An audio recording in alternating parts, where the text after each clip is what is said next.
শয়তান থেকে সুরক্ষিত রাখার জন্য শিশুকে একটি আমল।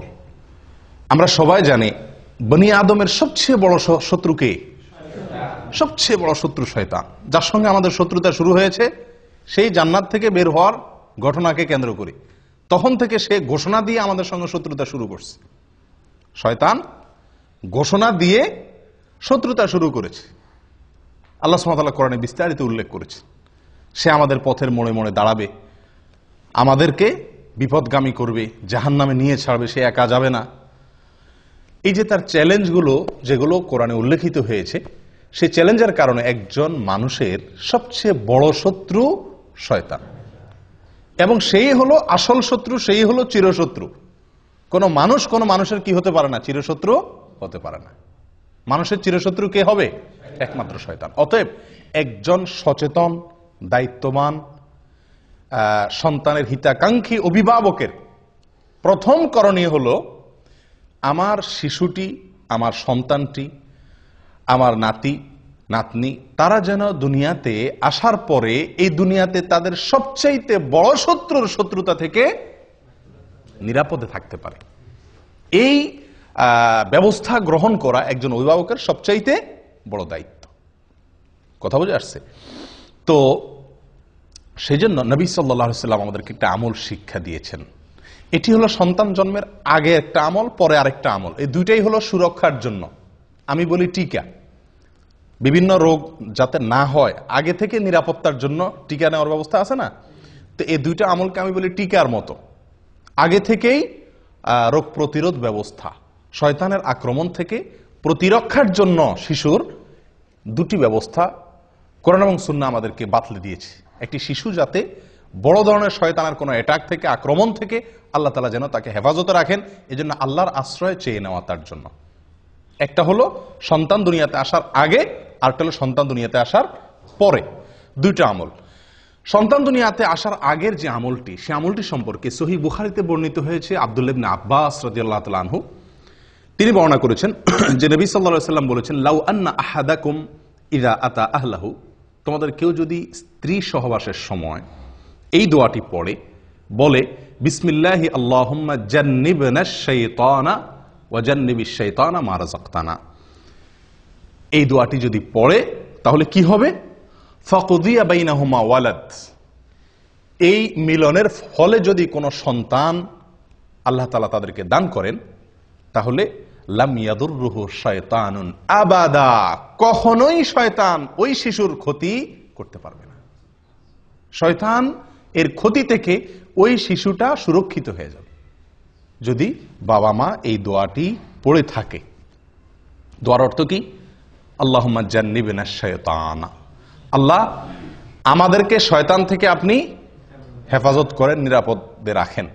ওয়া জান্নিবিশ শায়তানা মা রাযাকতানা, আর আমাদেরকে যে শিশু, যে সন্তান আপনি দিবেন, রিজিক হিসাবে দান করবেন, সেই শিশু, সেই সন্তানকেও আপনি শয়তানের আক্রমণ থেকে হেফাজত করবেন। এই দোয়া যদি কেউ পড়ে তো আল্লাহ সুবহানাহু ওয়া তাআলা ওই সন্তানকে আজীবন কখনোই শয়তানের বড় কোনো আক্রমণ, বড় ধরনের কোনো ক্ষতি, তাকে মুরতাদ বানায় দেওয়া, অমানুষ করে দেওয়া, একেবারে বিপদগামী করে দেওয়া, এরকম বড় দায় কোনো ক্ষতি তার করবে না ইনশাআল্লাহ। প্রিয় ভাইরা, একটি আমল আমরা পেয়ে গেলাম। সন্তান দুনিয়াতে আসার আগেই বাবা মা যদি এই আমলটি করে, তাহলে তার সন্তানের জীবনের বিরাট বড় একটি সুরক্ষা হয়ে গেল, একটা প্রতিরক্ষা ব্যবস্থা হয়ে গেল। আমল নাম্বার 2, সন্তান জন্মগ্রহণের পরে বাবা মা যেই সন্তানের কাছে থাকবে অথবা দূরে, কাছে হলে বেশি ভালো, কাছে থাকবে বা দূরে, বাবা হোক মা হোক যে কেউ এই আমলটি করবে, আর সবাই মিলে করলে তো সবচেয়ে ভালো। আমলটি হলো, এটাও আল্লাহর আশ্রয় প্রার্থনা। আপনি কোন দিন সন্তান আল্লাহ তাআলা কবুল করছেন, কোন দিন দোয়া পড়ছেন না পড়ছেন খোঁজ খবর নাই, মুজদিস নাই হয়তো, তো আল্লাহ তাআলা দ্বিতীয় ব্যবস্থা রাখছেন। প্রথম টিকা যদি মিস হয়ে যায় তো দ্বিতীয় টিকা আপনি ধরবেন। সেটা হলো সন্তানের জন্মের পরে আপনি আল্লাহর কাছে আশ্রয় চেয়ে নেবেন, ওই একই আশ্রয়, শয়তানের আক্রমণ থেকে।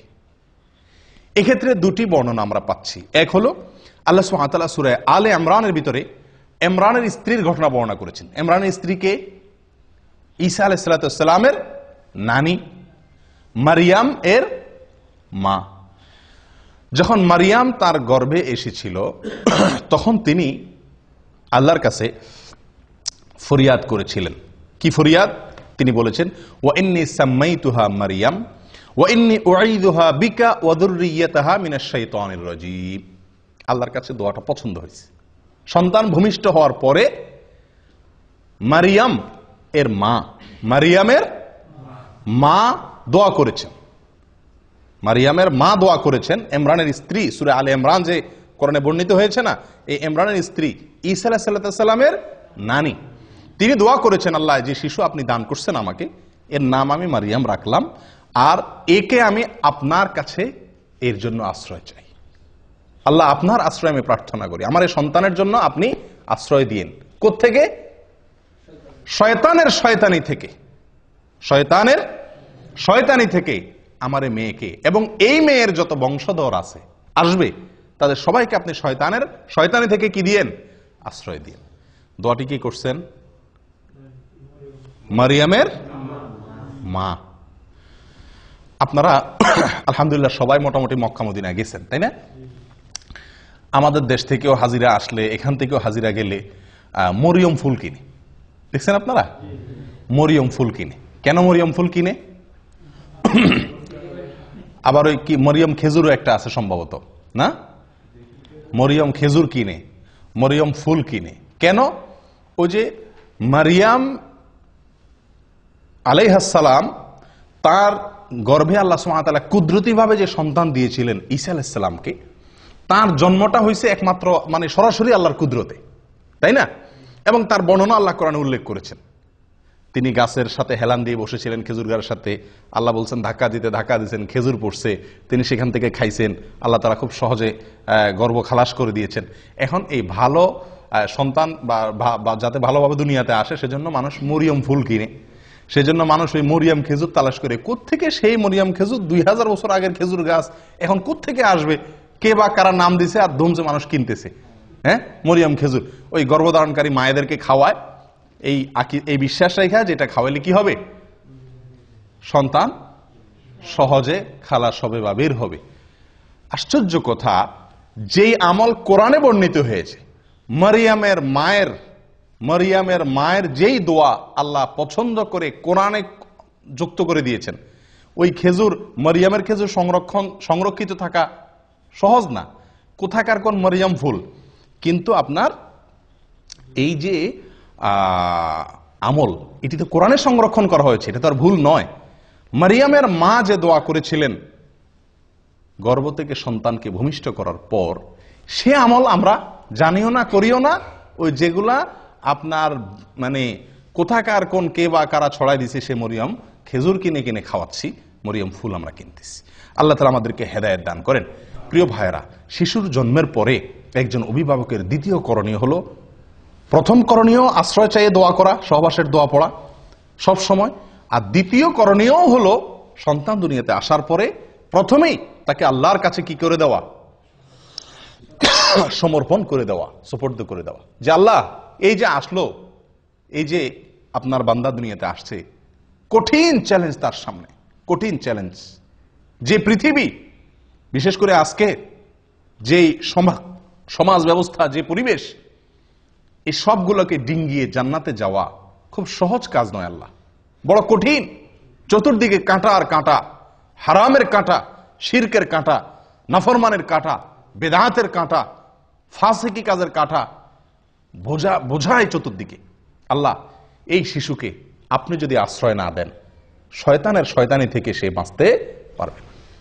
একজন দায়িত্বশীল অভিভাবকের এই জন্য দ্বিতীয় করণীয় হলো এই দোয়াটি পাঠ করা, শয়তানের আশ্রয় থেকে প্রার্থনা করে মারিয়ামের মা যেরকম দোয়া করছেন সেরকম দোয়া করা। নিজের ভাষায় করা যেতে পারে, আল্লাহ আপনি এই শিশুকে আপনি শয়তানের আক্রমণ থেকে, শয়তান যেন তাকে বিপদগামী করতে না পারে, তার ক্ষতি করতে না পারে, তাকে যেন পথ থেকে সরায় দিতে না পারে সিরাতে মুস্তাকিম থেকে। আল্লাহ, জীবনের প্রথমেই আপনার কাছে আমি এই ভিক্ষা চেয়ে নিচ্ছি, এই প্রার্থনা করে চেয়ে নিচ্ছি। কয়জন করছি আমরা আমলটা? হয়তো শুনছিও প্রথম, ঠিক না? আচ্ছা, এইগুলো তো মারিয়ামের মায়ের আমল। কোরআনে আল্লাহ যেটা উল্লেখ করেছেন, তিনি দোয়া করেছেন আল্লাহর কাছে যে আল্লাহ আমি এই শিশুকে আপনার কাছে এবং তার যত বংশধর আসবে তাদের সবাই যেহেতু আমাদেরই বংশধর হবে, তো তাদের সবাইকে আপনি শয়তানের আক্রমণ থেকে হেফাজত করিয়েন। আল্লাহ সুবহানাহু ওয়া তাআলা রক্ষা করছেন। আল্লাহ তাআলা কি করছেন? রক্ষা করছেন। সুবহানাল্লাহ। মারিয়ামের সন্তান ঈসা, এদেরকে আল্লাহ তাআলা কি করছেন? শয়তানের আক্রমণ থেকে রক্ষা করেছেন। কোরআনে তার উল্লেখও আছে, কোরআন এবং সুন্নাতে তার উল্লেখও আছে। শয়তান যে কোনো শিশুর মৃত্যুর পরে একটা অ্যাটাক করে, জন্মের পরে একটা আক্রমণ করে। আল্লাহ সুবহানাহু ওয়া তাআলা সেখান থেকে হেফাজতে রাখেন। বিস্তারিত অনেক আলোচনা এখানে আছে, সেদিকে যাচ্ছি না। এই আমলটার দ্বিতীয় সূত্র নেন নবী সাল্লাল্লাহু আলাইহি সাল্লামের আমল থেকে। এটিও সহিহ বুখারীতে বর্ণিত আছে এবং আব্দুল্লাহ ইবনে আব্বাস রাদিয়াল্লাহু আনহু বর্ণনা করেছেন। নবী সাল্লাল্লাহু আলাইহি সাল্লাম যখন হাসান এবং হোসেন রাদিয়াল্লাহু তাআলা আনহুমার জন্ম হয়েছিল, তার নাতি হাসান এবং হোসেন রাদিয়াল্লাহু তাআলা আনহুমার জন্ম হয়েছিল, তখন তিনি একটা দোয়া পড়ছেন।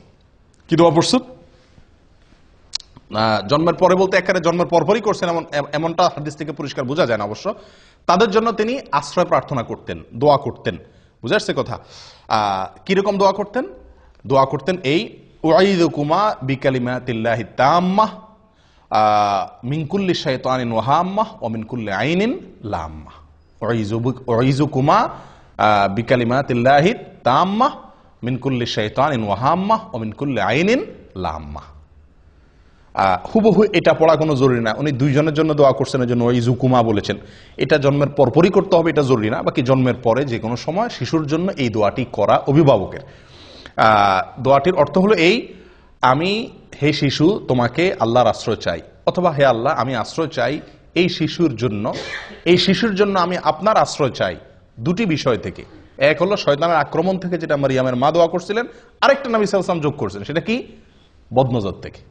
শিশুদের প্রতি একটু বদনজরটা বেশি লাগে, এটাই বাস্তবতা। তো নবী সাল্লাল্লাহু আলাইহি ওয়াসাল্লাম তার নাতি হাসান হোসেনের জন্য দোয়া চেয়ে নিয়েছিলেন, যেন আল্লাহ তাআলা তাদেরকে শয়তান থেকে কি করেন? হেফাজতে রাখেন এবং বদনজর থেকে হেফাজতে রাখেন। তাহলে আমরা দ্বিতীয় আমল পেয়ে গেলাম তো আলহামদুলিল্লাহ, যে সন্তানের জন্মগ্রহণের পরে সুবিধা মতো আল্লাহর কাছে কি চেয়ে নিব? তার জন্য শয়তান থেকে আশ্রয় চেয়ে নেব ইনশাআল্লাহ। করবেন তো আমলটা? আল্লাহ চান তো? আল্লাহ তাআলা তৌফিক দান।